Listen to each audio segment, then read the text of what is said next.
আসসালামু আলাইকুম। ভিডিওটি অবশ্যই শেয়ার করবেন।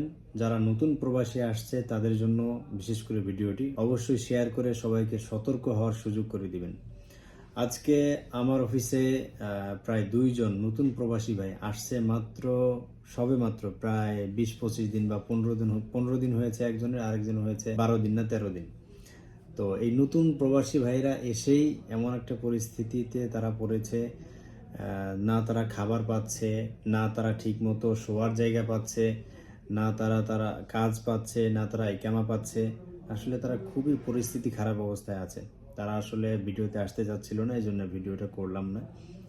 কিন্তু আসলে আমার কাছে খুবই হাস্যকর একটা বিষয় লেগেছে। আমরা বাংলাদেশি যারা রয়েছে আসলে কতটা আমরা নির্বোধ হলে আসলে এই কাজগুলো করতে পারি। আসলে আমরা এত টাকার একটা ডিল বা ১ লাখ ১.৫ লাখ তো আর না। কমপক্ষে এখানে আপনার সৌদি আরবে আসতে ৫ থেকে ৬ লাখ টাকা করে নেয় সাধারণত। তো এত বড় একটা টাকার অঙ্ক আপনি একজনকে দিয়ে দিচ্ছেন কোনো ধরনের কোনো ডকুমেন্টস, কোনো ধরনের কোনো প্রমাণপত্র ছাড়া, কোনো ধরনের কোনো যাচাই বাছাই ছাড়াই আপনারা দিয়ে দিচ্ছেন। আসলে আপনারা যাকে দিচ্ছেন অবশ্যই আপনারা আ বিভিন্ন ধরনের অবশ্যই আপনারা যাকে দিচ্ছেন টাকাটা, অবশ্যই আপনাদের যাচাই বাছাই করা উচিত। আমাকে যে ভিসাটা দিচ্ছে এটা কি সাপ্লাই কিনা, বা এটার যে কন্ট্রাক্ট পেপার রয়েছে এগুলো ঠিকঠাক মতো আছে কিনা। যদিও কন্ট্রাক্ট পেপার আমার কাছে আছে, দেখেন। আমার কাছে খুবই আসলে অবাক লেগেছে। আমরা আসলে বাংলাদেশি মানুষরা কতটা সহজ সরল, খুবই অবাক লাগে। দেখেন মানুষকে কিভাবে দালালরা, যারা ভিসা ব্যবসায়ী, তারা কিভাবে মানুষকে ঠকায় তার একটা উদাহরণ দেখেন। দেখেন এখানে একটা কন্ট্রাক্ট পেপার আছে, এখানে দেখেন।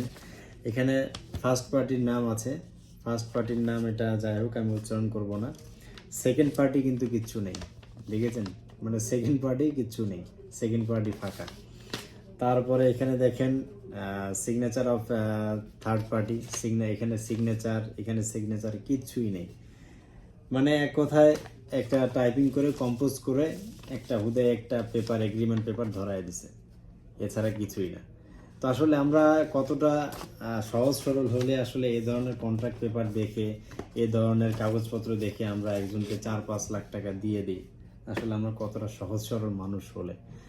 আসলে যারা নতুন করে প্রবাসে আসছেন অবশ্যই আপনারা আসার পূর্বে ভালো করে ভেরিফাই করে আপনারা যাচাই বাছাই করে আসুন, না হলে আপনারা প্রতারণার শিকার হবেন, এটা 100%। তার কারণ যারা ভিসা ব্যবসায়ী রয়েছে বেশিরভাগ ক্ষেত্রেই একদম 99%ই আসলে প্রতারণা করে থাকে।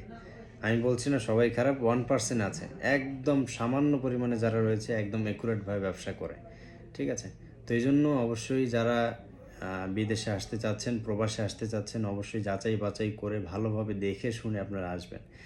এত টাকা আপনারা দিয়ে দিচ্ছেন, এত মানে সহজ সরল হলে আসলে ভাই আপনি বিদেশে আসবেন কেন? বুঝতে পারছেন? তো যাই হোক, যারা নতুন আসছেন তাদের জন্য শুভকামনা। আর ভাই আমি নতুন যারা আসে অবশ্যই আমি তাদেরকে সবসময় বলি যে ভাই আপনারা আসছেন একটু ধৈর্য ধরেন, ভালো কিছু করার চেষ্টা করেন, ইনশাল্লাহ কষ্টের পরে আপনারা মিষ্টি পাবেন। তো যাই হোক, প্রবাসী ভাইরা যারা নতুন আসতে যাচ্ছেন অবশ্যই সতর্ক হবেন এবং আমাদের ভিডিওটা শেয়ার করে দিয়ে অন্যান্য প্রবাসী ভাইদেরকে সতর্ক হওয়ার সুযোগ করে দিবেন। ভালো থাকবেন, সুস্থ থাকবেন। আসসালামু আলাইকুম।